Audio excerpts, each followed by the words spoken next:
Hello साथीहरू, यो चाहिँ लिङ्गदेवी मन्दिरमा हामी दर्शन गर्न गएको हुनुहोस्। बुहारी देवीको बुहारी हो, त्यहाँ दर्शन गर्न गएँ। भिडियो बनाएर हजुरलाई पनि पुऱ्याएको छु। दर्शन गर्नु होला हजुरहरू पनि गएर। एकदम शान्ति राम्रो छ, आनन्द छ।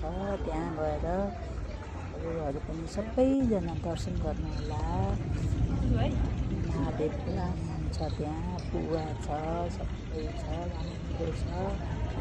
पटक जानै पर्ने ठाउँ रहेछ, एकदम राम्रो छ। हजुरहरू पनि जानु होला। निस्किने बेला गेटमा पनि कार्पेट राखेको छ, कति शीतल, कति आनन्द, कति राम्रो छ। रुखहरू हरियाली शान्त छ। हजुर पनि जानु होला। धन्यवाद। एकचोटि जानु होला हजुर।